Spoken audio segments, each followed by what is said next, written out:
So yung mga kapanalo, ito na yung request nyo vlog for dito. Mga dito sa part na to. U-Box. Yun, shoutout kay boss from San Pablo City. Nagpakabit ng U-Box na rin diretso. Nagpa-PMS siya. Anyway, may nagsasabi kasi na naghina daw yung motor nila dahil nagpakabit sila ng ganito.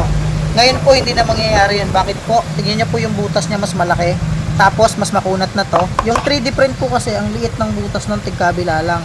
So, maaari talaga humina yung motor nyo doon kasi yung ventilation ng pasok ng hangin, maliit. So, ito malaki na, same na ng stock yan, no? O yan, mas malaki, di ba? Ang problema, maliit pa loob ito.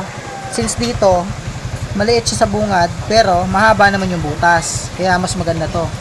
Anyway, pag nilagay nyo ito, mas malakas yung tunog kumpara dito So, ibig sabihin, mas malaki yung pasok ng hangin ito. Tapos, safe po ba sa ulan? Yes, safe po. Huwag nyo lang po itubog yung buong motor. Then, pag pumasok kasi yung tubig dyan, dito lang tatama. Nakatungo po yung butas, Ang hindi sa safe, pag dun sa mga naka-open throttle body, Kasi yung open throttle body, kaya nga open na yun, mahihigop nyo talaga yung mga gabok at saka mga bato, tapos yung mga tubig. Anyway mga boss, huwag nyo naman po kalimutan, ilipat itong o-ring na to pag kinalas nyo po dun sa stock. So, makukuha po natin ito dun sa stock na yun mga boss. So, ano nga bang purpose ng o-ring? Para hindi po siya pasukin ng mga kung ano-ano pa. Seal to, ika nga. Ita-transfer nyo lang po din yan dito sa bago nating ipapalit. Sa cover.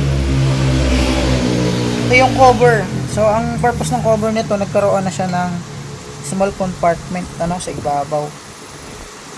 Tatanong na naman dyan, safe pa rin ba ibalik yung step grills? Yes, safe pa rin po. Pwede pa din ikabit. Okay, pag nalagay nyo na yung o-ring, kabit nyo na yung bagong filter. Ito nga pala yung bagong filter natin. Ayan. Tapos, kabit na natin siya mga idol. Okay. Maghanap kayo yung isang sa 3D print. Alam nyo ba kung nasan yung tornilyo nun? Nasa loob din. Parang dito naman sa may part na to. Pag ginanap nyo po yung dalawang tornilyo yan, dito na po yan, yung Philip. So, ang tornilyo po nyo na ay 8. 4 na Philip at 2 G's. Ganito po itsura nya. Dahil yung may leg po. Ayan. So, ito po yung mga bolts nya. Yung kalimutan yung itsura.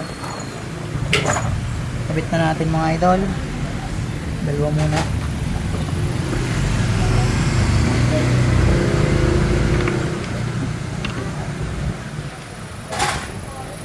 At din yung 2 malalim, luputin. So, siyempre, dito tayo sa gist muna mga idol. Hand tight muna kayo bago nyo siya higpitan.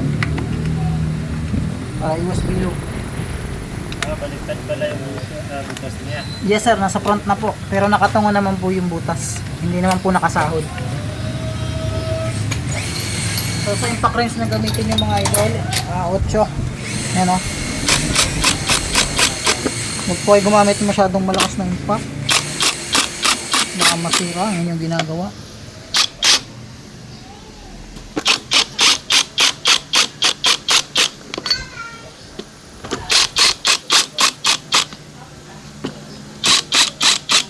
Okay, pagka natin, impact natin, sobrang lakas ng nadampot ko mga idol.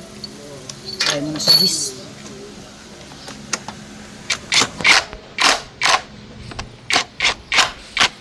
Kung yung 3D print yan mga idol, pag ginikpitan nyo ng ganyang kalakas, basag na agad.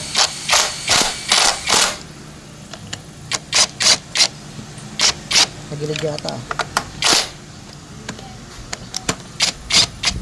Okay, pag ganun, ulitin nyo lang.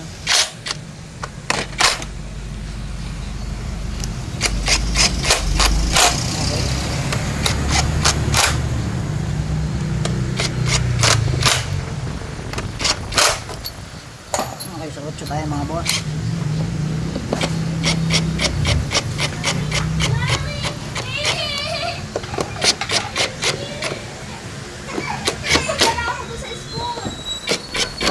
Huwag yung pakahigpitan mga idol. Dahil plastic lang yung thread nun. Okay na mga idol, ito na. May ready na yung pwedeng lagyan natin ng mga tools yan, pera, whatever na pang lagay nyo. Huwag lang malalaki at di kasya. So yun lang mga boss, maraming salamat.